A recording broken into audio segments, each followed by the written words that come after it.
Linux Luddites, episode 87, for the 19th of September, 2016.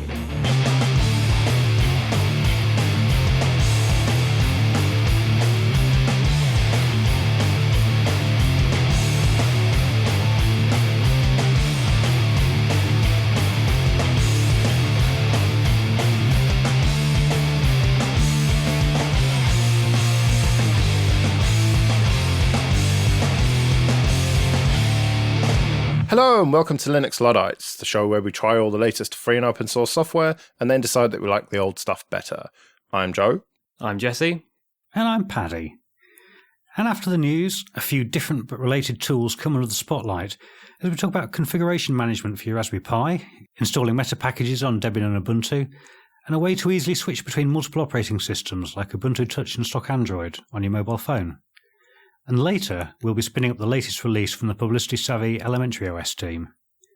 But before we get into all of that, you guys been up to anything since last time? Well, let's not go on to what I've done since last time and more cover what I said last time. There was a slightly stupid comment I made about having my tablet in my house and it being protected by firewalls, and Joe quite rightly picked me up. But you know, if I'm going to do this many shows and not make an error, then I'd be some sort of guru. But there we go. So I also got it was commented on Twitter by Jim Salter. Thank you very much. And it's because, like, that comment was a bit stupid, but it was made because I'm sort of going through my head how firewalls work, and I've sort of fundamentally realised that I don't understand quite what they're doing. So I'm hoping one of you two can just clarify how they work. So let me just explain where it is my confusion's coming from. So I've got my server and it's got a firewall in front of it, and the firewall is blocking all the ports from all the nefarious traffic that is trying to get in and compromise my box. So all those ports are blocked. It's stopping the hordes at the gate. I then want to set up SSH, or maybe C-file in my case, or maybe you've got an Apache web server you want to set up.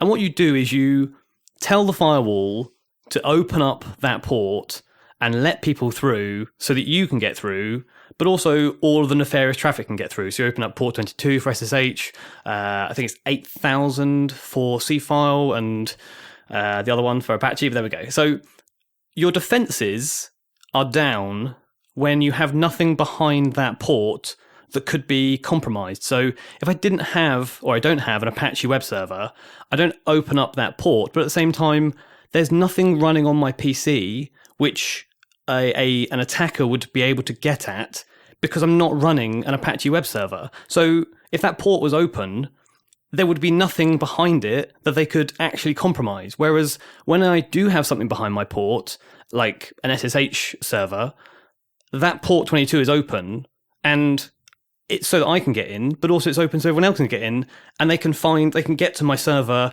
and if there's some sort of exploit to make or some sort of backdoor or what have you, they can get in that way. So I'm just kind of thinking, well, what's the point in a firewall if the things that it's protecting aren't there if you don't want to use them? And as soon as you do want to use a service on a particular port, you just open the door and everyone can get in anyway. I guess an obvious answer would be you wouldn't typically only have one box sat behind your firewall, so you'd have other ones there. And if you opened up everything, they might have services you don't want to expose to the outside world. So perhaps you'd have one box which has all your sort of public-facing SSH and Apache servers, web servers and things, and another box which is entirely internal, and so you'd have a firewall to lock off that second box. Yeah, I'm guessing you've got a NAS somewhere in your abode, and you can probably access that quite happily from any of your computers at home, but you wouldn't want access to it from the outside world. Yeah, I guess so. But then the firewall is set up so that you forward that port to the box that you want it to go to on the internal port. So I see what you're saying. That's probably where it is. Yeah, but I see what you're saying as well. I mean, typically firewalls that are actually running on routers do the forwarding that way. Generally in production, you'd have... Well, actually, that's not strictly true. Okay, in small-scale production, you'd typically have a firewall that just let traffic through and didn't actually specifically redirect it to any particular box. Obviously, in large scale, you would point to specific boxes. But yeah, no, it's an interesting question, though. If only half our audience were sysadmins, eh? Yeah, if only there was someone out there who could give us a really long email and explain it to us. That's jesse@linuxluddites.com. Yeah, I'll take those. I'm fascinated to know. Basically, I'm wondering, do I bother with a hardware firewall or just be done with it? So, okay, I feel I've taken up enough of the intro. Should we do the news? Let's do it. So let's start with some good news then, and that's the Document Foundation's annual report for 2015. And it makes for pretty positive reading, especially if you look at the finances. And it looks like they're taking in around 6,000 to 7,000 euros per day. And generally, their balance sheet looks very good. Yes, the Document Foundation, known for LibreOffice and promoting that. There's quite a lot of income by the looks of it from Germany. No coincidence, given that that's where they're based. I'm right in saying that's their only sort of their only output is the LibreOffice. Yeah, they also do training programs, and that was something that jumped out at me from the report, which I wasn't aware of. I mean, there's a certified like LibreOffice person training program, but also one for the certification for migration professionals. So they'll train people up and let them loose in organisations to help them migrate from Microsoft Office to a free alternative. That's something I didn't know about either, but it does make sense, doesn't it? That if you've got large enterprises that are looking to switch from Microsoft Office over to LibreOffice or similar, you are going to need some training. There is going to be some need for someone to come in and do that. And who better to train those people than the Document Foundation? And I'm right in saying that, unlike the guys over at the FSF, they are actually producing this annual report annually, aren't they? Yeah, this isn't the first one for them. And to be fair to the FSF, that their one that came out recently might well be the first of many. So, yeah, here's hoping. All right, less ribbing, okay. Well, moving on and talking about Micro Focus, who's the company who recently, or a little while ago, bought SUSE. And they've shed out $8.8 billion to buy the software division of HP Enterprise. So that's $2.5 billion worth in cash, and then the rest in shares. So the HP Enterprise division will have sort of half the shares of this. It says that Micro Focus have bought them, but if you're half and half, it sounds like a partnership. And the idea there is that Micro Focus is going to get a lot of the access to the cloud computing and sort of software-defined networking and systems as a service and things like this that HP already have, and squash it all together with stuff they already own, like SUSE, to be able to deliver this sort of all-encompassing service to its customers. Yeah, and there was a fair bit of gossip on the internet about this, and the fact that it looked as though HP would be using SUSE as their main distro, or actually taking over SUSE. That's not quite the case, is it? No. So SUSE is still staying fairly separate within sort of the subdivision of Micro Focus, whereas HP is off to the side. So they're sort of operating independently. But where it makes sense to, they will be allowing that, sort of promoting SUSE as the backbone for their customers. So I suppose it works out quite well for SUSE, is that everything stays much the status quo, but they get a much bigger sort of distribution because they're going to be bolted on, or at least pushed along with a lot of these services that the HP previously or still will promote. Yeah, I think it's good news for SUSE. I think that it's indirectly good news for OpenSUSE, because if SUSE Enterprise is going to be more widely used and they're going to make more money, then presumably they'll have more developers working on it, and that will trickle down to OpenSUSE. So, although it's a big corporate merger, I think I'm actually saying positive things about it. I can't believe it. That's two news stories that have got the Joe thumb up. That's an incredible start. Well, I'm afraid I'm going to drag it down a little bit straight away. If you've ever been part of or around the Slackware community, you'll probably have come across Alien Bob. And even if you're not a Slackware fiend, you might well have found Google redirecting you to his blog, sort of in response to some query or other that you've typed in. I know it's happened to me over the years. And Bob, whose real name is Eric Hammerly, is really well known for packaging and support in the Slackware community. And he currently works for IBM in the Netherlands. Now, unfortunately, IBM are downsizing, and Eric is going to be out of a job in a few weeks' time. Now, he said that his focus has obviously got to be on finding another gig, as he's the only breadwinner in the house. So he's going to be taking a break from his Slackware work. And I wanted to flag this up really just for a couple of reasons. I mean, firstly, as a reminder, if you like, that a lot of projects like the kernel have people paid exclusively to work on them, but an awful lot of other projects don't, and people do it in their own spare time. And that's always worth bearing in mind. And a lot of value in our community comes out from those people. And also, I guess possibly more obviously, if anyone in the Netherlands, and I think specifically Eindhoven is where Bob is looking for a damn good Linux guy, there's one out there and he's looking for work.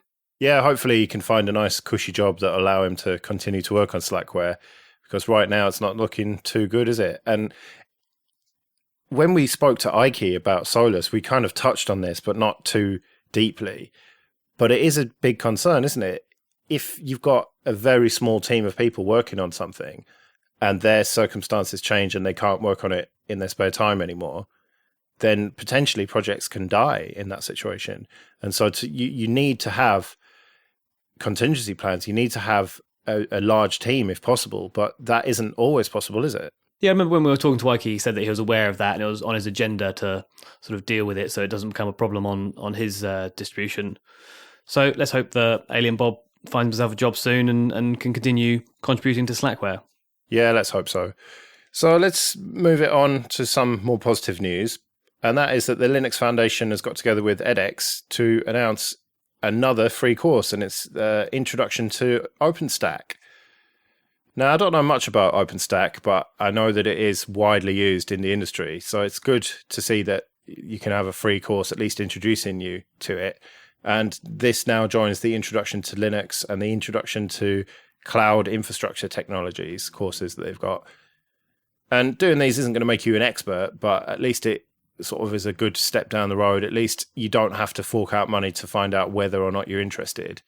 Yeah, I dabbled around with the first of their free edX courses on the Introduction to Linux and just sort of skipped about looking at the various bits that I thought were interesting.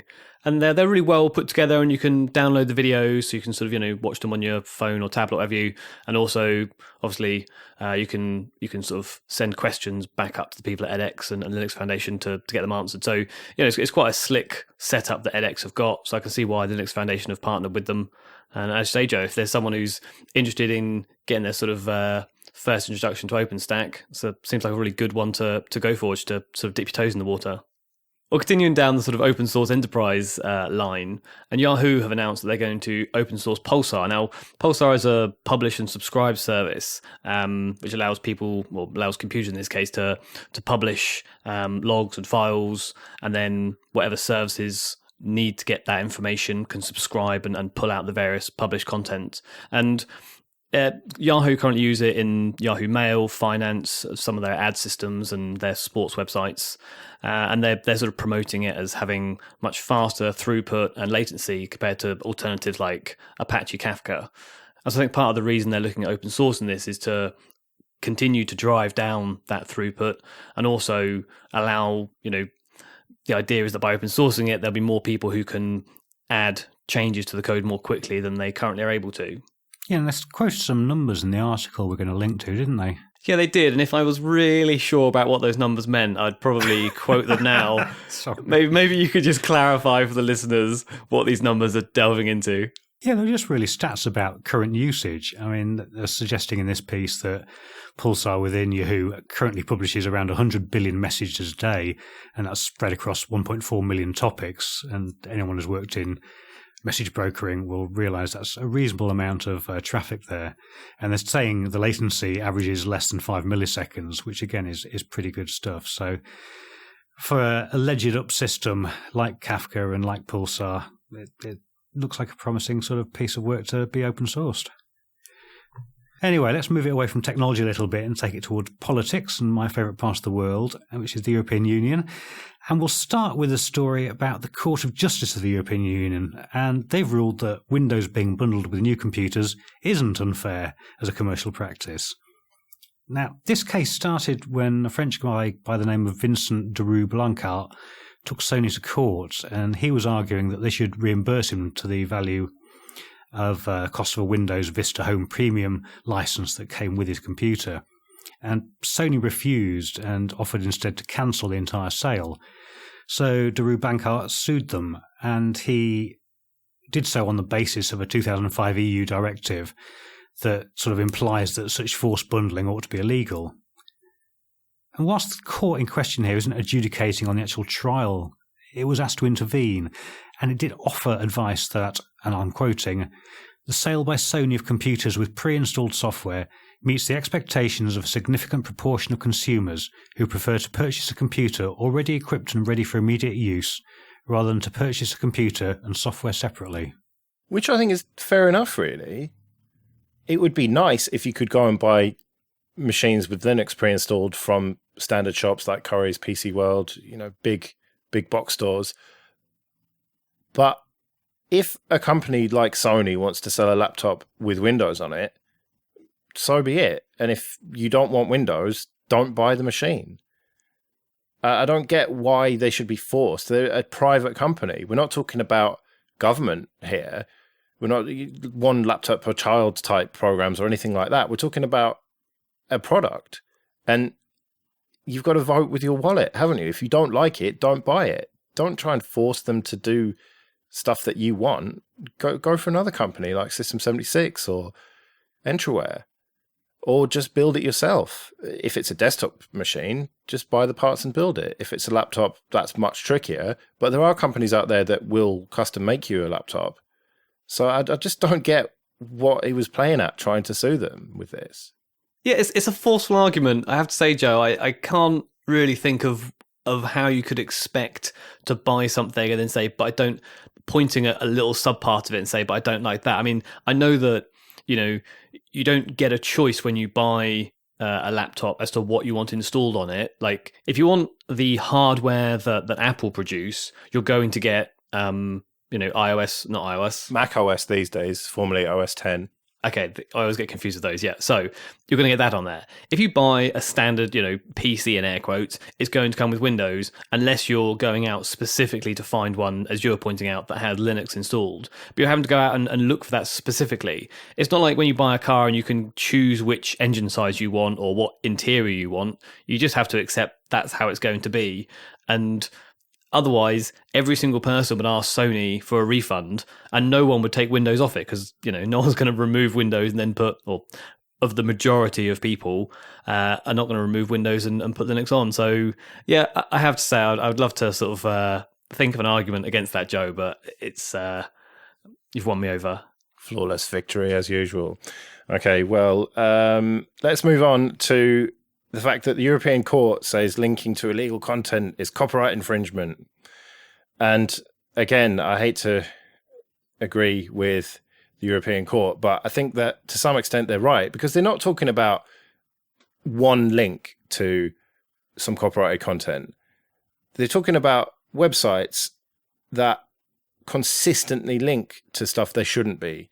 And when that one link gets taken down, or forward, they search for another one and put that up and are making money from adverts that they're displaying on their website that is linking to copyrighted material.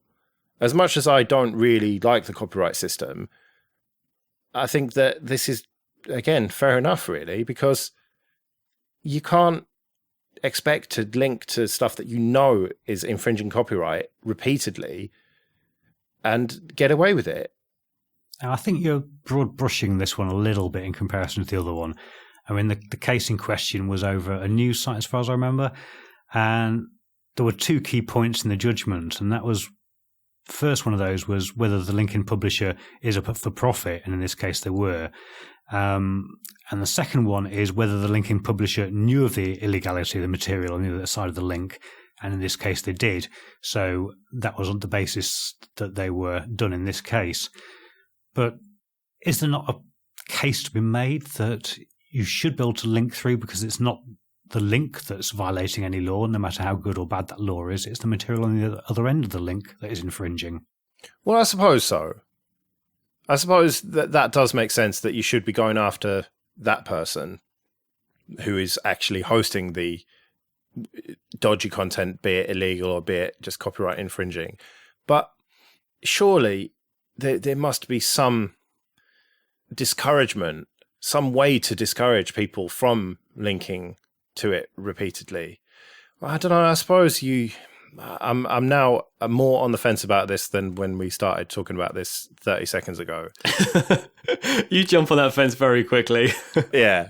Yeah, and only a couple of weeks ago we were talking about Mozilla and their slightly unfocused drive to try and modify the European copyright system, because it is a mess. Let's face it is a total mess. The thing is, if this goes through, you could continue looking down the line that if all links that link to copyrighted material have to be taken down, then search providers like Google are going to have a real headache trying to make sure that the things they're linking to have no copyrighted content on them. And that's going to be very difficult to do. There might be, one picture on a huge website that they've linked to for something entirely separate. Maybe there's a different blog at a different part of that website. Now, I think this particular case, as you're saying, Joe, the website in question basically kept on hunting around the internet to try and find these photos that were copyrighted, and they were actively knew that every time their link they'd previously had failed, they went and found another one. And so I think they're sort of they're in a slightly separate sort of domain from one link, one copyright. I agree with Paddy there. The thing that's being the person or the host of that copyrighted material that's being infringed should take it down, and that's the end of. But these people, I think they just need to be sort of disciplined or brought to justice in a way which doesn't talk about the link. It talks about the fact that they were basically perpetually actively trying to find copyrighted content. And there must be a different way of getting at them without having to bring the fact that they were just using hyperlinks into it. Well, this is obviously a very tricky one, and I think we're in danger of going down a serious rat hole with it. So let's move it on. And Jesse, please tell us about the European Union's excellently feasible plan to give everyone Wi-Fi. Yeah, so there are quite a few areas outside your house that you'd quite like Wi-Fi. Let's be honest, we don't all sit in coffee shops and pubs. And so what the EU are proposing is that parks, public squares, libraries, and other public buildings, government buildings and the like, will have free available Wi-Fi hotspots for all EU citizens. I assume that means just people who are in the EU rather than having to prove you're a citizen. But it's this idea that they're going to provide the hardware and the infrastructure where there's already existing ones. They're maybe going to persuade them to switch over to whatever this system is that will allow it for a European-wide rather than maybe sort of town-wide or just park-wide if there's already one.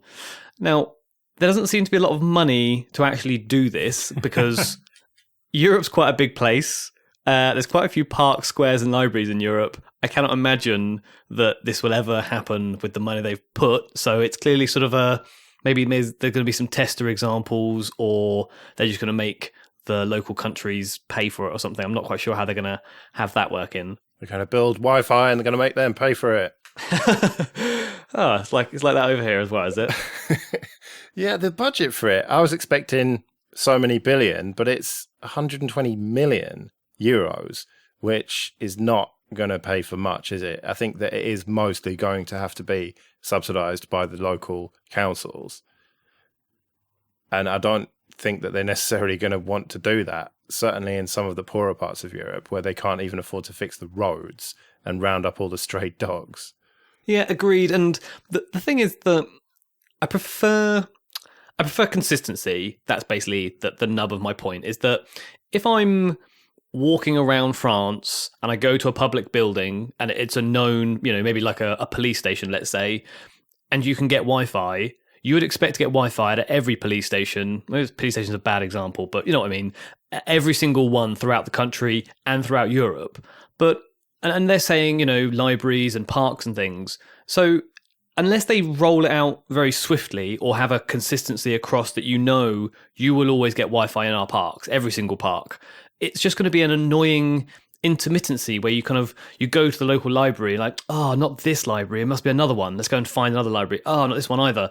And until you get it to be consistent, ubiquitous, then it's just not going to be as useful. It's like in, I'm sure, every country, but certainly this one, you can guarantee McDonald's has Wi-Fi. So when you're stuck, you can find a McDonald's, get a coffee, and you're done. So it's that sort of consistency that I think needs to happen. Yeah, and I'd made the assumption when I read this story that this is fine. Financing aside, it's a fine idea, and there'll be open access points everywhere. But it doesn't look as if that's going to be the case, does it? You'd thought open access points would be good, and for all the savvy people, they can use VPNs and things. But the European Court of Justice have recently ruled that all public Wi-Fis must have a password. So no more open Wi-Fis, and not only that, it's going to require some sort of ID or some sort of user data so that you know who it is that's accessing your Wi-Fi. Now, this has come about from a German shop owner called Tobias McFadden. And in 2010, Sony found that the hotspot that he had in his shop was being used for copyright infringement. Now, they ordered him to pay the costs, and he went to court saying, I'm basically an ISP, it's not me that was doing it, it was a service I was providing, and someone else did it. Now, he won that case because they basically said that he was an ISP, you can't take him to court, it's not his fault. But in order to get round the problem and to be able to track people who made this in the future, they've come up with these two rules that you have to have a password so that you basically allow people on without having just an open Wi-Fi, and that you have some sort of information about the user so that you can, I guess, track them and find them. Yeah, so when you're going to walk into your McDonald's, well, if it's German McDonald's anyway, it'll be papers, please. I found that grossly offensive, Paddy. I'm sure you did. Anyway, all of this obviously is tied back to piracy, as Jesse was suggesting, and it's something that's also been on the mind of the UK government. And the Digital Economy Bill over here has just completed its second reading in Parliament, and it was widely supported during that, so it looks very likely to become law. Now, one of the things it tries to address is the current disparity in sentencing that's applicable between copyright infringement online and copyright infringement using physical media. Now, as things stand today, the maximum time you can get in prison for pirating purely digital works is 2 years, whereas if you're producing some physical good, like a DVD that's a pirate, you could be banged up for 10 years. And of course, with the difference being sort of between 2 years and 10 years, you might think they were going to bring everything down to 2 years, but you'd be wrong. But for clarity here, we're not talking about the kind of person who downloads the latest Star Wars film off Pirate Bay. We're talking about people who actively make money from pirating, people involved in the scene and stuff like that. Whereas this headline does sort of 10 years in prison for online pirates, it makes you think, oh, I'd better not go on that streaming site or whatever. And the government did make it clear that they're not going after those people with this, or at least that's the official line on it. Yeah, which is kind of half the point, isn't it? The idea is to frighten people, ordinary people, into not doing this in the first place, and that's a win, as far as they're concerned, anyway. Yeah, I think this is becoming less of a point, because as the video industry or the film and TV industry gets up to speed on how people want to consume content now, I think less, call me naive and optimistic, but less piracy is going on, because, the only friends that I know who stream stuff are streaming it from their home native country. So they're Greek or American or something like this, and they're trying to get content that they like from home over here. So they use weird sort of streaming things, which are a little bit grey, let's say. However, when it comes to everyone who wants to watch content which is available in this country, there's Netflix, there's Amazon, there's also Hulu and other bits and bobs that you can use. And actually, the effort that's required to download stuff and make sure it's the right quality and it's not got weird subtitles and it's this and it's that and it's all the ones you wanted for the whole season and whatever it might be, is actually quite a bit of a faff for people. And given that we always say, ordinary people can't be bothered with this and the other, when streaming services are as good as they are with, Netflix and Amazon Prime and things like this, you actually reduce a lot of the demand for piracy. 5-10 years ago, there was a lot of piracy because none of these services were here. And now that they are here, I think it's just slowly dying away. Yeah, and that was actually another component of what Junker the Drunk has said. I didn't put the story in the show notes because I thought there was enough European stuff in here anyway. But as part of this speech and presentation he gave, they were talking about reducing the geographic lockdown on things like Netflix and trying to make a more single market within the single market of Europe, which again would feed back into what you're saying and help people out. Yeah, it would. If all the content is available for a few quid a month, then why bother pirating? There's always going to be a few people who will. But I think that a lot of the reason, Game of Thrones, for example, is a massively pirated show. And the reason for that is because it's not widely available. It's not on Netflix. It's not in all countries. Whereas if all of the content providers got together and just put it on one service like Netflix and didn't charge too much for it, then piracy would basically disappear. Well, all but disappear overnight, I think. Okay, well, that brings us to the end of the sort of politics and Euro chat, but there's been a real lack of Android news. If only there was some Android news. Hey, Joe? Well, a bit of a non-story as far as I can see from the register that says, delete Google Maps, go ahead, says Google, will still track you. And so the bottom line is that the proprietary stuff in Android, Google Play services, etc., is tracking your location, not just things that should be, like Google Maps, where it's actually useful. And people are finding that even if you deny Google Maps permission for location services, they are still being used. It's still draining batteries. And this is all part of Google's move away from AOSP and a big open source base with a few proprietary apps. And they're trying to make more and more of Android proprietary and less of the open source stuff actually useful. So it shouldn't be a huge surprise that they are then taking advantage of the fact that they've got this entrenched blob right at the heart of Android to do stuff like track your location, because it's really useful data and really valuable data. Yeah, but isn't the issue here really that if developers start coding against these blobs that are proprietary, then applications will only work on full-blown Android with all the Google services, and any sort of hope for alternatives out there, free alternatives that are based on AOSP, will totally go out the window. What do you mean by will? What is this future talk? That's where we are right now. Developers are using the proprietary APIs and stuff, using the proprietary bits. And if you try, I know that Phelim came on the show and told us that he's using F-Droid and CyanogenMod, I think, totally Google free. So maybe it's cynical of me, and maybe I'm over-exaggerating to say that you can't do that now. But if you want to use any mainstream apps, then the only way to do it is through using the GApps, basically. But I think that there'll probably be enough developers who understand these things and who are actively GPLing or, well, open sourcing their apps and doing it properly. I don't think that they will tie into these APIs. I think they will do it the old way and it will continue to work. But that is such a minority of users that developers who do that are actively making that choice out of some sort of principle rather than any financial or commercial motive. Because if you've got any commercial motives, then it's got to be in the Play Store, hasn't it? Because, unless there's millions of F-Droid users that I don't know about, or billions, how many Google Play users are there? I hope that's a rhetorical question. But let me pick up on your question about commercial motives and move on to a different story, but raises some interesting questions as well. And we almost talked about this last time, but things have moved on since then. And basically, it's a story about researchers at US cybersecurity startup called MedSec Holdings. And they claim to have found a bunch of vulnerabilities in pacemakers and defibrillators and various other equipment manufactured by a company called St. Jude Medical.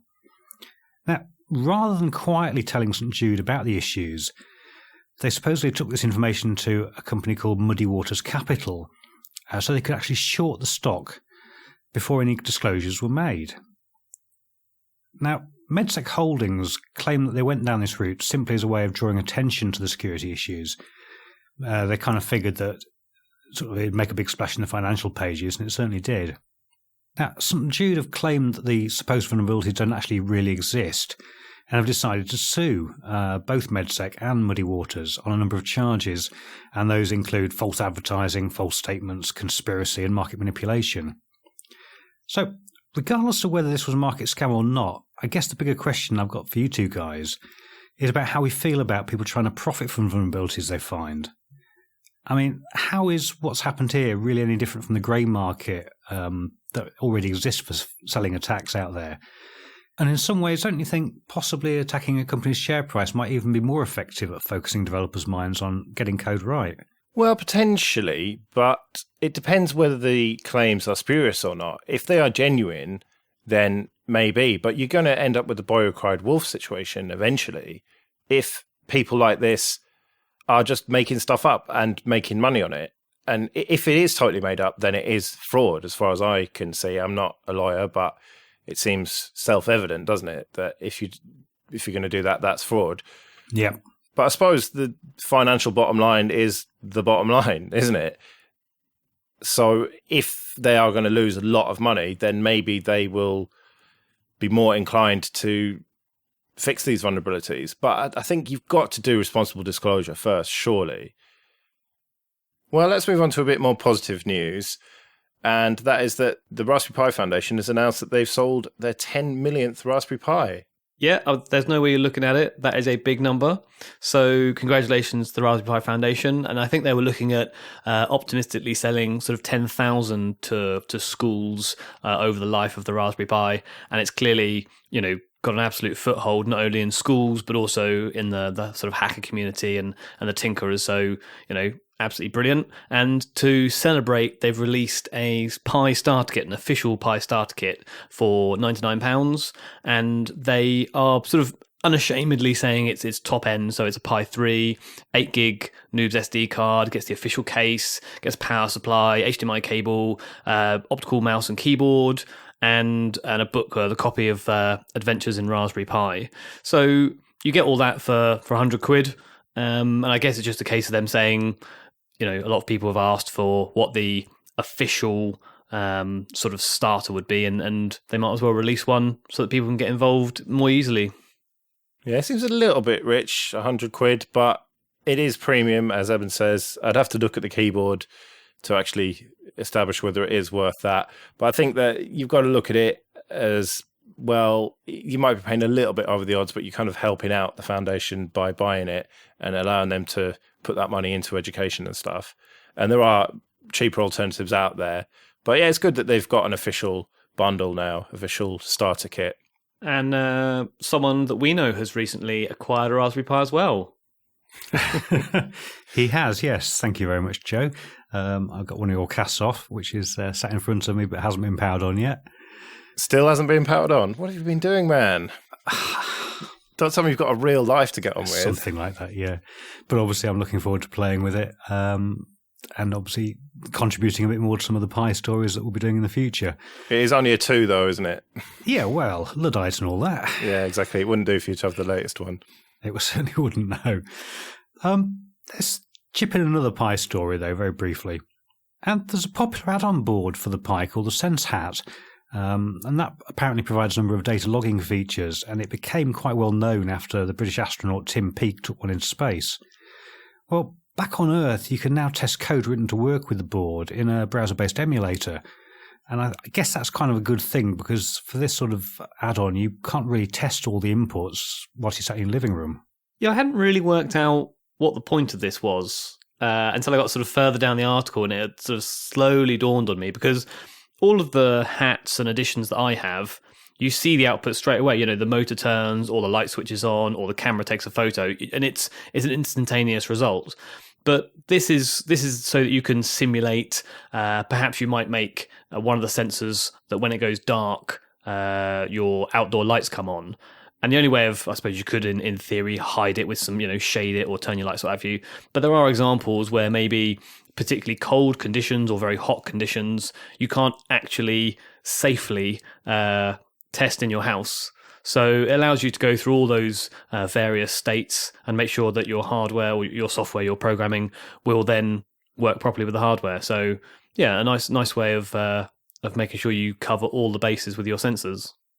And also Raspberry Pi related, the Nextcloud box, which has been touted as a private cloud and IoT solution for home users. And what this is, it sounds like it is a box with a USB 3 hard disk inside it and an SD card pre-configured with Nextcloud. And you have to supply your Raspberry Pi for it, which is a Raspberry Pi 2 at this stage. They're planning to support the Raspberry Pi 3 in the future. And I thought that for 60 quid, this sounded quite expensive. But then I looked into it, and on eBuyer, for a similarly sized 1 terabyte USB 3 Western Digital drive, you're looking at about 60 quid. So you're basically getting the SD card and the box and the software for free. So not too bad. No, and this was announced yesterday as we're recording, and it kind of explains why Jane Silver, who's the CEO of Canonical, is doing the opening keynote at the Nextcloud conference today, which was a bit of a surprise when I read about it a few weeks back. Yeah, because it's not just Nextcloud, it's Nextcloud running on top of Snappy Core, is it? I can't remember what they're calling it these days.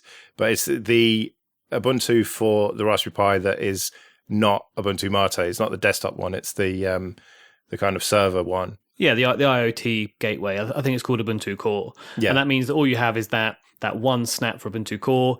I would assume another snap for Nextcloud. And we covered the Western Digital Pi drive, I think it was, previously, didn't we? So it's Western Digital who are producing it. Nextcloud obviously got their hardware stack, and Canonical also supporting. So it's the three of them coming together. And it looks like sort of a nicely made, tweaked Western Digital Pi drive. I must say, it does remind me of the Pied Piper box, though, in Silicon Valley. You've got this great technology. What should we do with it? May as well put it in a box. It's going to sit in a cupboard, let's be honest. That's the whole point of a server. Yeah. Yeah, it sounds pretty good. A lot of people have been saying, oh, it's not a cloud if it's in your own or whatever. But I mean, it's basically similar to what a lot of people have been doing with other hardware, but it's just specialized for the job. So it seems like if you are looking to have storage on your network at home, this is a very simple way to do it. Yeah, I don't know, though. I mean, if you're selling a box to consumers, and that's how this is being pitched very much, do you really want to be selling a box where you actually have to add a processing unit yourself and put it all together? I was dumbfounded it didn't come with the Raspberry Pi. I think that's a mistake. Yeah, I must agree, actually. Yeah, that is a bit strange. Why? They can just surely buy a Pi and chuck it in there and just charge 100 quid for it rather than 60. And this, I guess, is why you say it's compatible with the Pi 2 and not the Pi 3, because of the size of the Pi, or is it just the hardware, just the software that's going to run on it? By the looks of things, it's just the software, because the physical difference between a 2 and a 3 is not that great, is it? They are approximately the same size, it's approximately the same layout. And looking at the photos from inside this thing, it's not like it's a really tight fit and it's got to be like the small cases that have got to go exactly around the components. So there's no physical reason why it couldn't be a 3. And it's a surprise to me that they haven't supported both of them, really. Do you think maybe it's a heat dissipation issue? Could be. Yeah, I hadn't thought about that. But yeah, the Pi 3 does get a lot hotter. So possibly. But then I suppose you could put a heatsink on it or something. Maybe. But they do say they are going to support the 3 going forwards at some point. So hopefully that won't be too long. Just think about what you're saying about having a cloud in your own home. Isn't that just a fog? Anyway, so rounding off the news, we've covered jobs earlier on, and this is a slightly more upbeat announcement that Wimpy, Martin Wimpress, who is known very well for working on Ubuntu Mate and is part of the Mate team, has got a new job with Canonical starting mid-September. So he'll be working on Unity 7 and 8, and emphasizes that Ubuntu Mate has always been something he's done in his spare time as a sort of an extracurricular hobby, and so that will continue. It doesn't change the fact that he's got a new job. It will still be worked on in his spare time.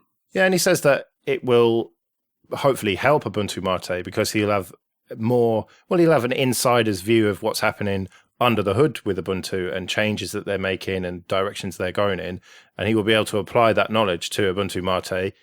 And he stresses that Ubuntu Mate is going to carry on and nothing's going to change except for possible slight changes for the better. And he seems really hyped up about this. I remember speaking to him about it before it was announced, and he seems to be very enthusiastic, and he describes it as his dream job. I know that he has been looking to work in a fully open source company for a while now, and he's managed to do some bits of open source professionally, but now that's what he's doing full time. So well done to him, and I hope it works out. We've got a slightly new type of section for you now, and it's so new that it doesn't have a name. Hopefully Paddy will come up with something for the show notes. But we're going to talk about 3 bits of software that are somewhat related, and we're not going to talk too much about each one, so they kind of don't get their own segment. They're kind of all grouped together, even though they're not directly related. But hopefully it'll all make sense when we do it. So the first one is PiBakery, and Paddy has somehow managed to get out of this, even though he's got a Raspberry Pi. So it's going to be mostly me and Jesse. So Jesse, tell us a little bit about PiBakery. So if you've got a Raspberry Pi, you'll know that when you write the first image to the SD card, when you boot it up, it's got the defaults. So Raspberry is the password and Pi is the username. And you can go through and you can change those, and you have to add your Wi-Fi, and you have to install things. And there's always a bit of a setup process. Now, what PiBakery does is try to use the sort of the visual way of programming that Scratch uses. So it's sort of little blocks that you click together. And it allows you to do that to set up your Pi so that when you then put that onto your SD card and first boot your Pi, it goes through all of the setup automatically, and therefore you end up with a running system which looks like what you want to use in the first place. So, for example, the Wi-Fi, you can say that there's sort of 2 options, one for on first boot and one for on every boot. So on the first boot one is going to be the main setup sort of batch of processes. So you can say my Wi-Fi is called this, the password is that. Maybe you want some software to be installed so that when you first, when you next load it up, it's already there. You can change the password straight away. You can change the username. And so you can really customize the Raspberry Pi experience before you even load it. So it's a nice setup tool. It's nice and simple. As I say, it's got this sort of block type Scratch interface. And so the only current drawback that I have from recommending it 100% is that it's only, as I say, at the very moment, available on Mac and Windows.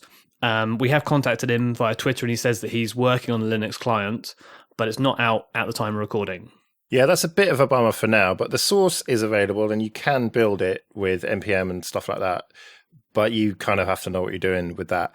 So I had to try this on Windows, and as you say, that's pretty much the only drawback. The fact that you can't resize the window is a little bit annoying, and you've got a pretty high-res screen, haven't you? So it was quite small for you. So I had to use my flatmate's laptop because it runs on Windows. So, I mean, he's got a fairly new laptop, but it's not that bad. However, the fact that you couldn't maximize or resize the window was quite frustrating, especially when you add blocks, it then comes up with scroll bars for you to carry on scrolling up and down. It's sort of a free form square white space for you to add the blocks in. And you end up with 2 kind of trees, let's call them. One, as I say, from on the first boot, set up all these things, and then on every boot, do these things. And so it's just annoying that you can't make the window nice and big and have those 2 fully visible. Yeah, that would be nice, but it's not a huge problem. And you can import and export your configuration, can't you? And that's just a plain text XML file, which is very plain text. I don't know if you looked at that, but it is just literally all the commands strung together without spaces. No, I didn't have a look, but that seems, why wouldn't you do it the most simple way possible? Yeah. And so you can then transfer that configuration once you've got it exactly how you want it over. So I could see this being very useful for schools and places where you've got a lot of Pis and you want to just set them all up in one default way. And some of the defaults of Raspbian are a bit iffy, shall we say.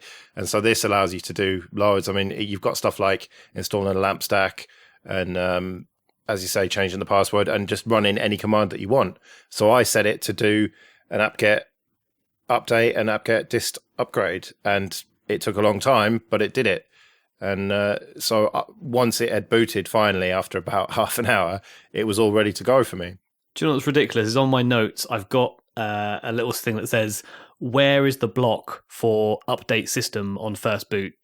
Now, yeah, I could have been clever enough and written the command myself, but I thought that was like a really fundamental one that you should have, on first boot. Of course I want to update my thing. Just drag and drop that block in. Obviously, you need to order the blocks appropriately because some of them will say requires internet connection, for example, if you're installing software or what have you. But as I found out, because I made a bit of an idiot mistake, it doesn't actually hang or anything if you don't have the internet connection. So I set up my Wi-Fi, changed my password. I wanted to install a couple of bits of software just to test it and run some commands and things, as you're saying there. And I plugged it in, all good, waiting for it, and then realised I'd completely forgotten to plug in either the USB dongle for my keyboard or the USB dongle for the Wi-Fi. And I know that on my old Raspberry Pis, you plug anything in, it reboots. And because it only had the one script for on first boot, I didn't want to interfere with that in case it then subsequently didn't run those commands on subsequent boots. So I let it go, and it couldn't connect to the Wi-Fi. It couldn't install the software that I'd asked it to install on first boot. But when I had let it run to the end of all of the setup process, and I'd asked it to log me in and leave me at the command prompt, so you can choose whether you want it to start in a GUI or just at the command prompt or not logged in at all. And then I rebooted it, put in the Wi-Fi dongle in, it connected to my Wi-Fi first time. So, clearly it's all set up properly, and it does account for user idiot errors. Yeah, it's definitely worth checking out if you're a Windows user or a Mac user. And let's hope that the Linux version comes out soon and we can start using that. Yeah, as you said in there, Joe, there's an option of a block pre-made for a lamp stack. But on non-Raspberry Pi distros, that's a little bit more difficult, isn't it, Joe? Well, if you install Ubuntu Server on normal x86 hardware and you go through the installer, one of the options is a lamp stack. And so that makes it very, very easy. But if you've got a distro, say Ubuntu Mate, running on a Raspberry Pi already, and then you want to add a lamp stack to it, then it can be quite tricky because it's not just installing MySQL Server and PHP 7, is it, Paddy? Yeah.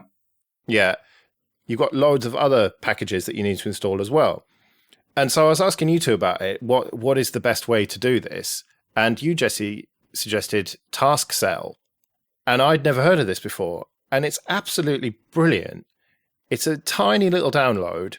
And then once you run it with sudo, it gives you an ncurses interface to install loads of meta packages that don't exist. And it turns out that they are called tasks. And this is, again, news to me. I've been using Ubuntu for all this time and didn't realize that Debian and Ubuntu have these tasks, basically. And you can install these tasks with the command line, but this ncurses interface that you get with Tasksel is just brilliant. You just go down and select the things that you want. And it's in Ubuntu, it's got absolutely everything from a lamp stack through to desktop environments. And you can have minimal, say Ubuntu, you can have a minimal one or a full one. So that is either just the desktop or the desktop and the applications. And it's got this huge list of media server stuff and everything that you would want. So I was really, really impressed with it, and it works absolutely perfectly. Yeah, so I suggest this because in my head it was the same as the sort of setup that you get when you do a basic Debian install.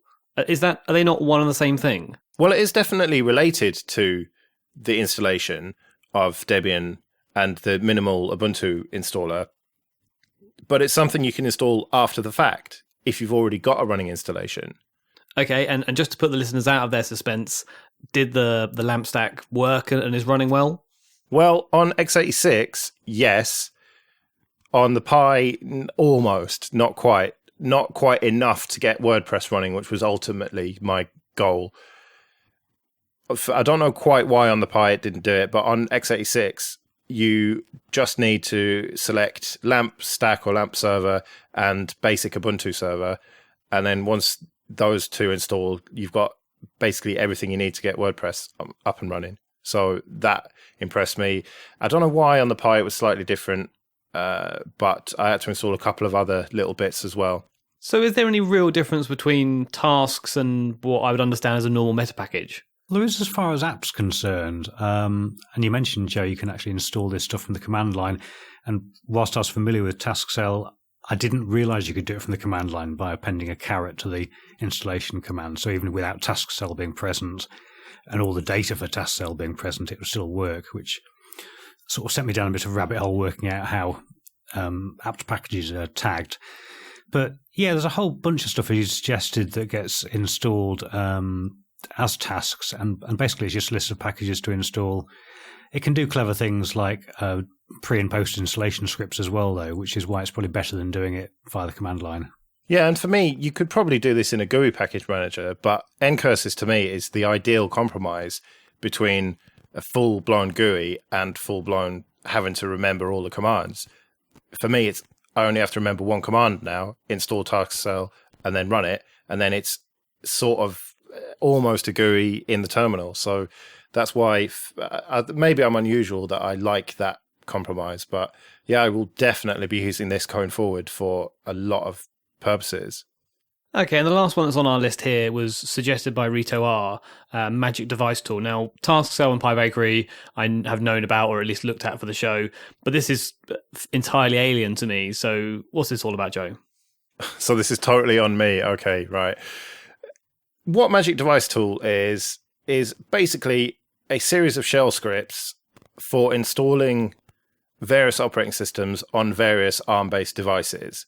That's the kind of general overview. And there are a number of devices that are supported, mostly Nexus phones and tablets, and some BQ Ubuntu phones.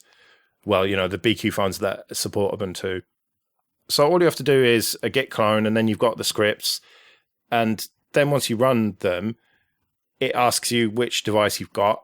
And then depending on which device that is, it gives you a list of the operating systems available. So that's generally Ubuntu, stock Android, CyanogenMod with minimal Google apps, CyanogenMod without Google apps, and in some cases Phoenix OS, which we may well get back to in a future show. It kind of looks a little bit like Remix OS. It's Android based, but it's got Windows and taskbar and that kind of stuff.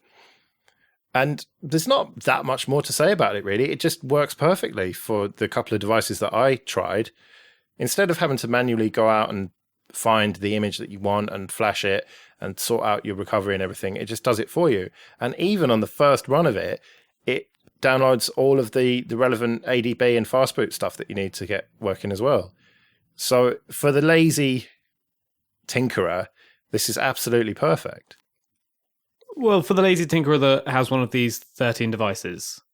Well, yeah, you can't have everything, can you? But to be fair, they are quite common devices. Nexus 4, Nexus 5, Nexus 7, OnePlus One is a fairly common phone. I think, yeah, the E4.5 and the E5 and the M10, the Aquarius, the BQ Ubuntu ones. So it's fairly well supported. Those devices, to me, seem to be pretty common amongst the people who are into tinkering, put it that way. Yeah, certainly the people who are into tinkering, you say the Nexuses are open and a great one to go for. And the BQ and the Meizu, obviously, with their sort of handle on Ubuntu and the fact that Ubuntu's running on them is a classic tinkerer for people who want to mess around with Ubuntu as well. So, yeah, you're right. That list does make a lot of sense. So I'm familiar with an OS switcher on my Android phone, and I can't remember what it's called, but you basically, when you boot up, you get to pick which operating system it boots into. Multi-ROM, I think that's called. Multi-ROM, that's right, the multi-headed dragon serpent thing. And is that similar to this, where when you boot it up, you get to choose which one you're going to boot this time? Unfortunately not. I was really hoping for that, but then when I started using it, it was disappointed. So no, it's just one at a time, basically. You can use it to back up your phone, and I didn't actually try that, but I'm assuming that works reasonably well. So no, it's just a case of, I want to put this operating system on the phone, press a few buttons, does it for you. So it doesn't do the complex multi-ROM stuff, unfortunately. Okay, but if I'm honest, the faff of uninstalling, updating, or sort of reinstalling, updating, changing this, changing that is a bit of a palaver. So it stops me from being quite so flippant about changing between different operating systems on my phone and on my tablet. So if there was, an easy way of plugging it in, backing it up, getting a new one on there, spending a couple of days with, the latest Ubuntu phone, or maybe, as I say, Phoenix OS that we're going to look at in a future show, it reduces that barrier to entry, doesn't it? Yeah. Well, you've got an Nexus 7, give it a bash. On to the feedback then. And first of all, a huge thanks to all our monthly supporters. It really helps us keep the lights on, keep the servers going, all that kind of stuff. So yeah, much appreciated, everyone. And contact details. So you can email us, show@linuxluddites.com. Or if you go to the website, you'll find on the right there links to the Twitter and Google Plus and Facebook communities. And you can always leave a comment on the website. Yeah, absolutely. If anyone fancies becoming a new monthly subscriber, easy sign up on the website, as you said. So let's move on to the feedback as it is, and we'll start off with some customization topics. So Will wrote in to say, the only customization I do on the UI on Linux is to switch to a dark theme for easy reading at night. However, being able to mess with the internals of the OS is why I use Linux. I always felt locked down with Windows and macOS, and when I was trying to figure out how to do something, I always had in the back of my mind that it might not be possible, whereas on Linux, I know that with sufficient effort, pretty much anything is possible. Which I think is sort of the point I was trying to make with Paddy, although I know at the end of the discussion last time, I did come around to thinking that actually Ubuntu having a very locked down version of Unity did work in their favour because it meant that everyone knew what Unity would look like and they were, you couldn't tinker with it too much so it didn't get too out of hand. But when we did Talk Live, there was a discussion about how open all of the software should be and how you should be able to tinker with every single part.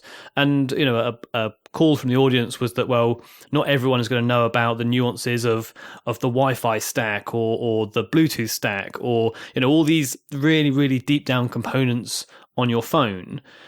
And the point about, being able to take your car to be serviced or not, if the car is, you don't want to choose to use your time to fix your car, you want to use your time to pay someone to service it, and then you can get on with other things.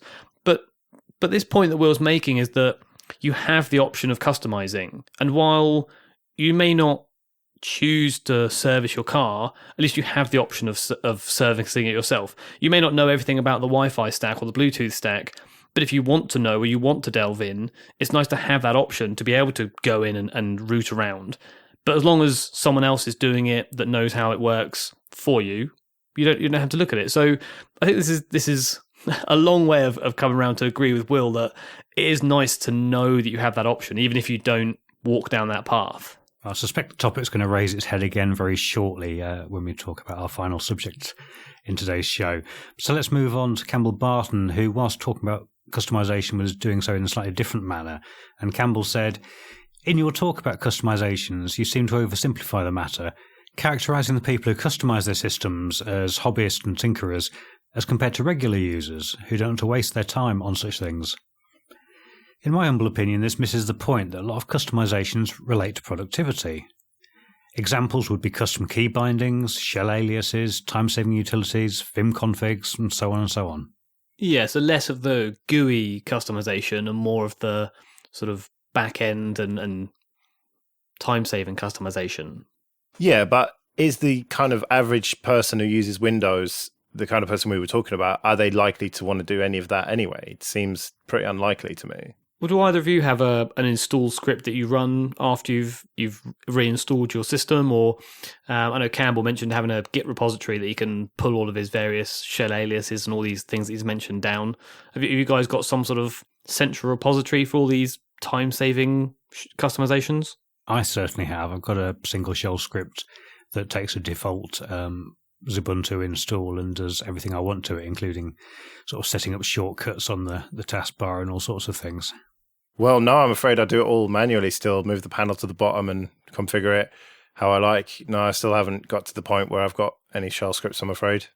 I did have a master shell script for when I was using Mint, and every time I had to reinstall Mint every 6 months, I guess it must have been, then I was getting annoyed, so I spent ages making this script that would auto-mount my NAS, and as you say, Paddy, move things around, make shortcuts, make a load of symlinks and things. And as soon as I perfected it, like the install that I perfected it, they announced they were going to stick with the LTS, and you wouldn't have to reinstall for another 2 years, whatever the LTS is. So it made it entirely redundant, and then I moved to Arch. Yeah, then you moved to be Arch hipster, yeah. Exactly, yeah, with fish shells and things like that. Oh, talking of which, Campbell Barton also got in touch to say a quick note for myself that calling exec fish rather than just adding fish as the command in my bash RC, replaces the current shell, and that avoids getting the annoying warning that I was talking about. And it means I'm not running 2 shells at once, so a shell within a shell. So I've done that, and it works perfectly. Thank you very much, Campbell. Rolf got in touch to say, so you're on Gab, a closed source, centralized freemium app.net and LO type clone, but you're not on GNU Social or Diaspora. You haven't even set up a Twitter to GNU Social bridge. GNU Social is basically the old StatusNet and Identica universe. It's as Luddite as a Twitter clone can be. Well, perhaps we can discuss this on Gab now that you've joined it, Rolf, is all I can say. But no, it's fair enough. But the thing is, you go where people are. If no one's on GNU Social or Diaspora, then what's the point of being there? And I would say probably the same could be said about Gab, but you've got some misguided belief that it's going to be the next big thing, Paddy. So fair enough. Why not sign up there? But if Twitter and Facebook and Google Plus are the platforms that people are using, then that's what we're going to use. And you could say, oh, well, you should drive people to these proper GNU Social type places, but I can't see it working, I'm afraid. Yeah, I think that's the bottom line. I mean, GNU Social and its predecessors have been knocking around now for many years. And I was actually prompted by Rolf's email to go and have a poke about, and I looked at quite a few of the GNU Social setups, and yeah, I mean, there are a lot of them out there still, and there are a few people on them still, but they are very closed, if you like. There isn't a vast amount of traffic from what you'd call normal folks. It's all techies, and we're not just wanting to talk to techies. We want new people getting involved in the Linux community and preaching to the choir. It's great to give ourselves pats on the back, but we'd like to reach people using Windows and what have you, and you ain't going to find those folks there. No, just go to Gab and you'll find loads of Trump supporters. Currently you will. There are some lefties as well, which is good because there's some people I can talk to. It is broadening out a bit, but it's taking time, and it has got an absolute slating in the press. How much of that is purely because it's Trump supporters largely at the moment, and how much it's because other platforms are feeling a little bit threatened, I don't know. But it is broadening out, and I think it's still well worth having a look at. Yeah, I mean, it's very early days, so I don't want to put you on the spot or anything, Paddy, but what's the timeline that you think you would say that it would have found its audience or reached its peak, or a point at which you can say, if it's not in the mainstream by now, it never will be? Probably in the next 3 to 6 months, to be honest. I mean, they are only slowly onboarding people. I mean, we're talking about, I think it's 10 or 12,000 users at the moment. So it is very small still. But there are like-minded folks there. I mean, I was chatting with someone this morning about the FSF. And as I say, it is closed, as Rolf says. That's a big problem. It's never going to be an open platform. Whether an open, decentralized social network platform can ever be successful, I mean, GNU Social suffers from problems with servers going away and your data disappearing because it's not replicated properly. And there are all sorts of issues like that. So whether it's a problem we can actually solve technically, never mind about socially. And it's the social aspect that's more important here, as I say, by way of reaching people. But anyway, I'm not going to carry on plugging it. Okay, let me move over to Sandstorm then, that we talked on the last show. And Rich left us a nice long message on the website that you can read in full if you want to. And I'll just summarise his first sort of segment. And he talks about how, following the Snowden revelations, he was pushed into this sort of decentralised internet rabbit hole, and he was looking for alternatives to a lot of the big kind of cloud names. And he saw that Sandstorm had a crowdfunding campaign after seeing on redecentralised.org. But actually, during that crowdfunding campaign, they got backed by a VC. So they returned the money to all of the people who had supported them, and they suggested that those supporters should actually put that money back into Roundcube. But actually, after that Roundcube got funding, Sandstorm sucked that up as well. So it seems a bit of a roundabout way. But anywho, that's just a bit of background to where Rich finds himself. And he goes on to talk about Sandstorm, and he says, the project may now be largely targeted at enterprise users, but there is a lot of stuff which will be useful for self-hosting users or people who want to put it up on DigitalOcean or whatever. As for Jesse's comment about it being own cloud on steroids, I think he's missing the point. The thing comes with a couple of minor pre-installed apps, but the rest of the stuff has to be brought in and installed from their app store. You control what you want to put in it. Apparently they use their own kind of Docker-style LXC container, each using a random port ID for external communication and potentially encrypting internal data for extra security. They turn these grains, and in many of these grains I found that I was able to pass data and files directly to and from my desktop Linux box via the internet and not via my LAN. I think it might be a more powerful, simpler and potentially less distracting Tinker toy than some other options out there. Yeah, and the security aspect, something Will picked up on as well, and he said, I've also been looking at Sandstorm recently, and it seems like it could be a nice project if it gains sufficient traction. The main drawback to me is that its security model requires applications to be refactored in a specific way so that each document, chat, Kanban board, etc. can be isolated. This refactoring limits the number of applications that can run on Sandstorm.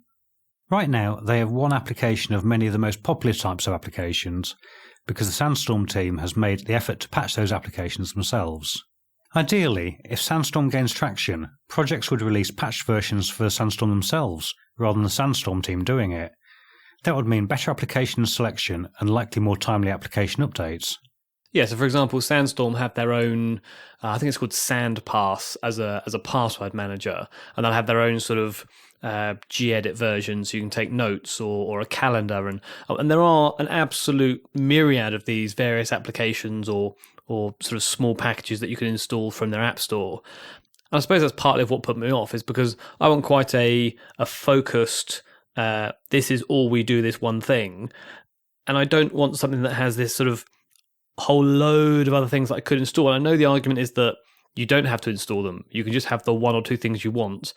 But I don't know, it's one of those things that just sits a bit oddly, that I'd rather have one program that does file sharing very well and in a non-enterprise world, so, made for the home user, rather than take only a very small part of a much bigger set. I know there's no real logic to that, but it just sort of sits better with what I want to install on my home server. Well, it sounds like Sandstorm is very powerful and potentially useful for a lot of people, but yeah, I can see what you're saying there, Jesse, that it is a bit overkill, really, and C-File's doing the job for you, so why not just stick with it? Well, I'll tell you why I'm not sticking with it. I want to try Pidio, and annoyingly I updated my server box to 1604, and Pidio isn't in the 1604 repos yet, so I can't even tinker around with it. And then when it does, I'll report back and see which one wins. Fair enough. Right, that'll do it for the feedback then. Let's move on. Back on episode 43 in June of last year, we looked at Elementary Freya 0.3, and fast forward 15 months, and here we are talking about Elementary 0.4, Loki. We weren't massively keen on it back then, I think it's fair to say, so we thought we'd have a look at this new version and see what's improved, what's changed. And skipping forward to the conclusion, not a massive amount. Yeah, it's consistent, if nothing else. It's, it knows what it's trying to do and look like, and if it can spend 15 months to look exactly the same and work exactly the same, then yeah, they've really nailed their audience there. Yeah, I think I've probably got to dive in here because you just pointed out it was 0.3 and 0.4, and partly because the amount of fuss that gets made about this distro within the community, and that's a consequence of their excellent publicity skills. We tend to judge it, I think, as if that should be version 3 and version 4, and it's not. I mean, they're making quite a statement by saying this is 0.4, and I think we should judge it in those terms. Well, yeah, that's what I've got in my notes. 0.4, good, honest numbering policy. Shame the rest of the hype and website experience doesn't reflect that. Because if you look around at all the hype, yeah, you'd think that it was 4. It's sort of the opposite of OwnCloud. That joke I always make that feels like 0.9 or whatever when it's 9 or, And so that's a good question that you raised there, Paddy. Is it fair to judge it as a 0.4, or do we judge it by all the publicity and the hype that they've managed to create? Well, if it's taken 15 months to go from 0.3 to 0.4, are they ever going to release a version 1? Have they got the sort of Ike trait where they will forever be wanting to improve it and never quite say it's final? Well, Paddy has lamented that fact previously, that almost all open source software is never finished and it's always considered to be a work in progress. So why should this be any different? Yeah, and it prevents us from slating it for being not finished because they've, announced it on the tin that it's not finished. However, I am surprised that we've started talking about this because I was reviewing it as if it was a final distro and I didn't find many things wrong with it. So whereas previously we may have looked at something and said, it's got this hole in it, it's got that hole in it. This is fairly slick. They're known for their good presentation. They're known for a Mac-like interface. It's got the dock at the bottom, and it looks and feels a lot like it always has, with a few tweaks here and there, which I'm sure we'll come to. But I didn't find any major holes in it or things that I would have said that it wasn't up to a version 1 type standard. No, I take slight exception with that because a lot of the things we pointed out last time are still issues. The things that weren't working before still aren't working. I mean, for instance, I can't connect my Gmail account to it, presumably, as I said last time, because it doesn't deal with two-factor authentication, which I've got turned on. So the calendaring and access to your email and such like is not simply available for me. And I mean, that's definitely not a 1.0 type feature. Yeah, that's a good point. I did try and sync my calendar and it wouldn't have it at all. So that's the two-factor authentication again. But you're right, a lot of things have improved and that they are sort of paper cutting it, which is how Ubuntu got to where they are in the ecosystem by adopting that path until they diverged from it. So a lot of things have improved in very small ways, but they're all welcome. I mean, I noticed the notification system has been considerably revamped and on the whole works really well now. Well, you talk about paper cut issues, and I did come across plenty of those. Connecting to the network, for example, you click on the icon, and instead of just, it like in Ubuntu, being able to select your network, it brings up an interface, the settings interface, which is in a window. And for me, in the live session, it was on Ethernet rather than wireless, even though I'd clicked on a wireless network. So little things like that. I mean, it's not a showstopper, but it's certainly not got the polish that you'd think it would have. But for me, I test distros on a Sony Vaio, which has got an ATI card in it, which means that, okay, that's going to be quite difficult for some distros. Well, yesterday I installed Ubuntu 16.04 and it installed perfectly fine and was working no problem for me. And yet, when I tried to boot Elementary, nothing. You get a mouse cursor and just all these weird lines on the screen. I posted some screenshots of it. You two have probably seen it. And I don't understand it. This distro is based on Ubuntu. If Ubuntu can do it fine, and I think I tried when 16.04 came out, I tried the other flavors, all worked fine. So why does this not work? So how did you have a look at it? So I put it on the projector box, my little Gigabyte bricks, which is Triskel friendly. So if things don't work on that, then there's no hope for them. Yeah, if they're not on that, they're not on the show. Yeah, basically. And yeah, that worked fine. No problems at all. And even coped with, when we talked about Lumina, about the different resolutions of the projector and the screen that I plug it into, and it coped absolutely fine with that and let me select the proper screen as the default and all that. So yeah, I had no problems there once I got it on some free software friendly hardware, basically. Okay, so we all got it installed and, it uses the Ubiquiti installer, so it's all very simple from that point of view. It's based on Ubuntu. It's a sort of slick-looking desktop. I think most people who listen to this are familiar with Elementary, so I don't think we need to, and also, as we covered it previously, I don't think we need to really delve deep into those sorts of, the nitty-gritty of how we installed all these sorts of things once we did get it installed, Joe.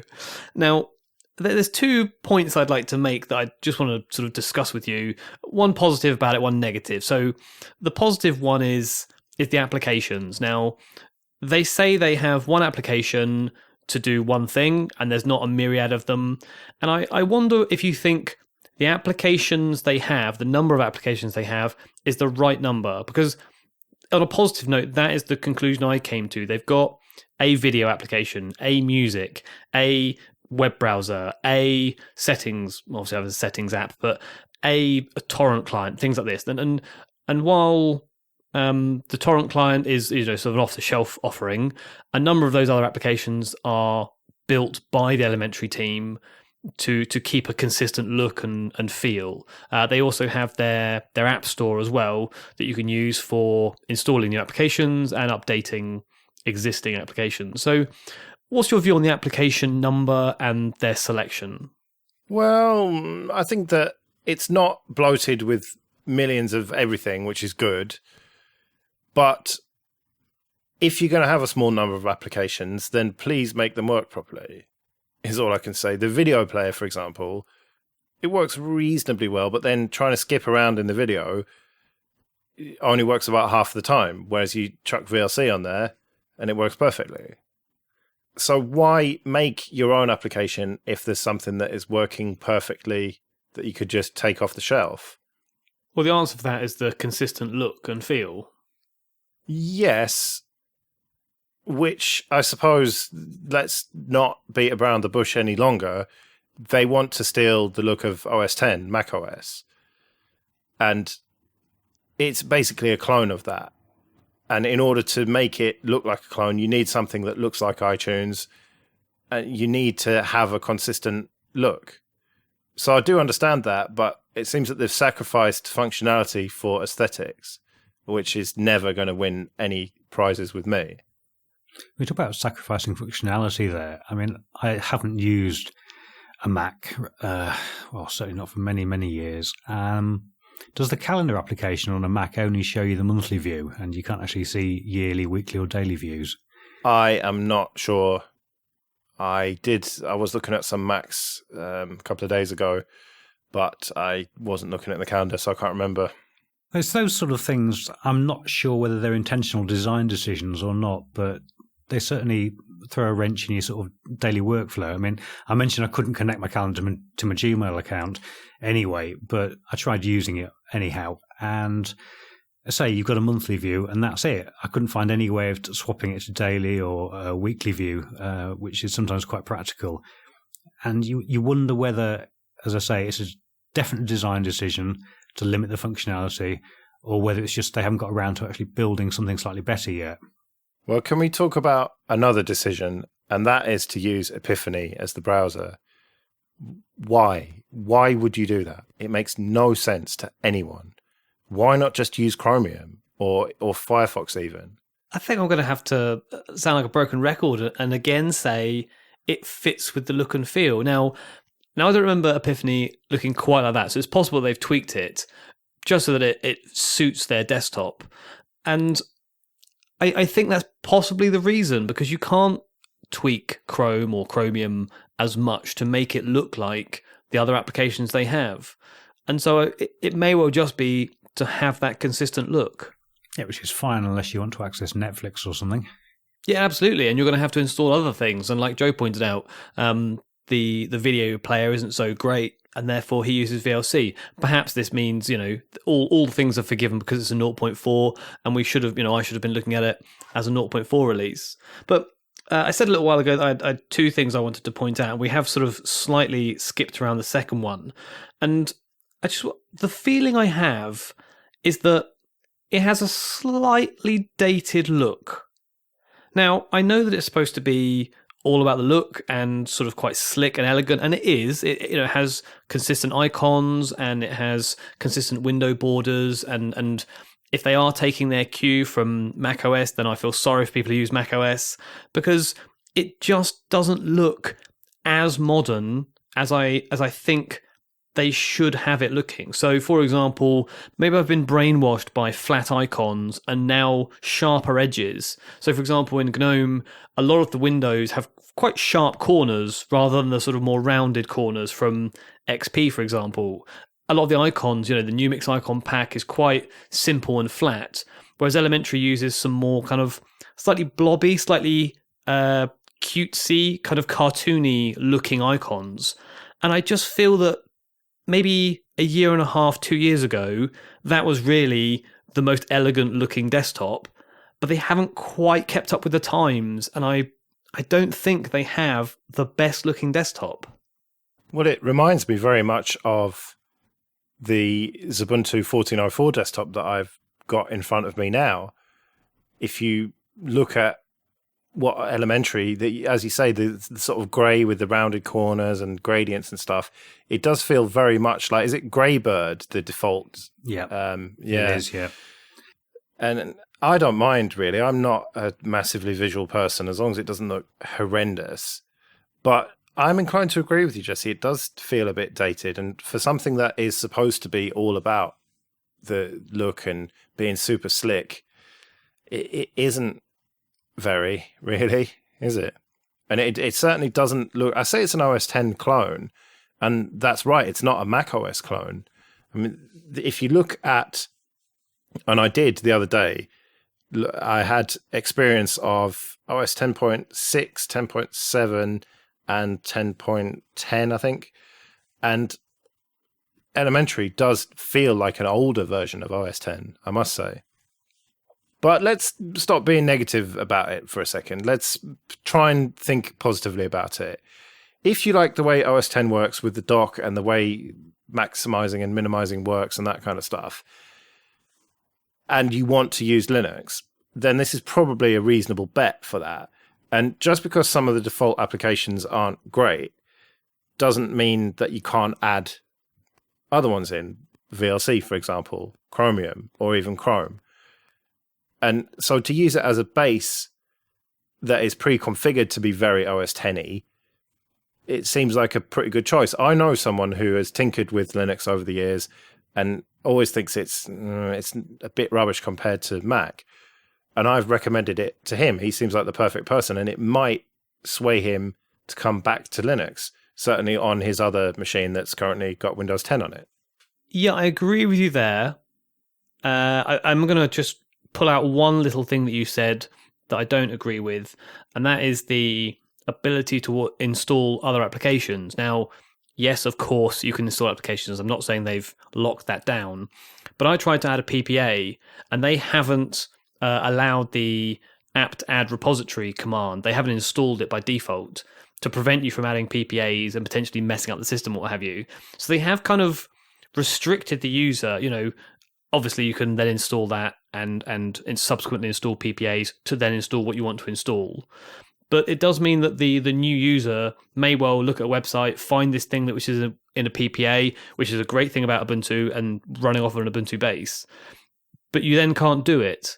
And that's quite annoying because unless it's within the elementary repository, you're not going to have access to it. So it's not ideal from that point of view.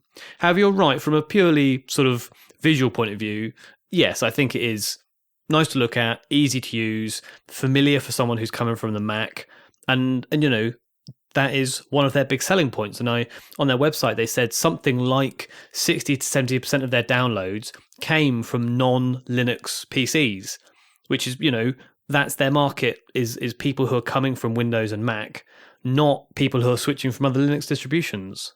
Yeah, I think that is definitely fair to say. And if we go back to our discussion about desktop customizations, did we not conclude that if you want to win new users over from, you know, normal users, the way to do that is to have it locked down and not have it too customizable?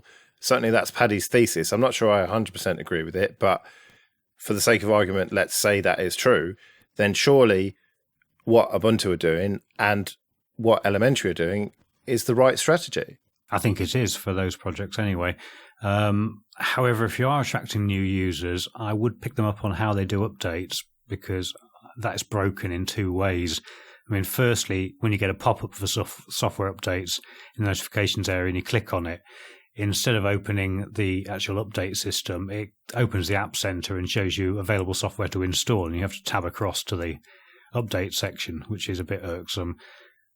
My second point would be, what on earth is it doing, prompting you to do any of that in the first place? I mean, surely if this is for the sort of new user we're talking about here, you want updates installed automatically. There should be no user intervention required whatsoever. So just unattended upgrades then, basically? Yeah, I would think so, don't you? I don't understand why all distros that are based on Ubuntu and Debian don't use unattended upgrades, to be honest. Yeah, that's a fair point, Joe. And I suppose hand in hand with updates is packaging. And we touched upon the fact that it's got an application center, the fact that it doesn't allow you to install PPAs by default. And I was also looking at installing a snap package. Now, the fact that some of the guys from Elementary went to the Snappy Sprint, I would have assumed Snapd was installed by default and they were embracing snaps. But if you read the website, they're sort of saying that they went along to understand how it works. They got some information about how some of their applications could be better written to allow them to be better containerized when they're being used within snaps. But they haven't actually embraced snaps as yet, or any of the other new containerized packaging formats. So I had to install Snapd specifically, and even then when I did install something, it didn't run properly, so I wasn't really sure if they've somehow maybe prevented snaps from working properly, or maybe I was just being a bit of an idiot. The second one is entirely likely. So I sort of thought perhaps as a distribution that was so ingrained within Ubuntu, and having gone to the Snap Sprint, that they would have maybe integrated it. Perhaps it's going to be at 0.5, but it doesn't seem to be solely working as a packaging mechanism at the moment. So all in all then, a few paper cuts, well, quite a lot of paper cuts really, to be fair. Fairly decent look and fairly decent functionality, but I think the overall conclusion from us is a resounding meh. Yeah, I would agree. I think their ability to get hype and being the sort of almost held up as this golden distro is an incredible skill they have, and they have a lovely distro. It's just not quite ready for mainstream, but that is fairly represented in the fact it's a 0.4. Yeah, I think you're right. So with that, we're coming to the end of another Linux Luddites. You can email us at show@linuxluddites.com. Find us on Twitter and Gab at Linux Luddites. You've snuck it in again, Paddy. And at the Google Plus and Facebook communities, or leave a comment on the website. Thanks for joining me, Paddy and Jesse, and thanks to everyone for listening. We'll see you again in 2 weeks with more Linux news, reviews, comment, and generally being grumpy. Goodbye, everybody. Goodbye, Elementals. See you later.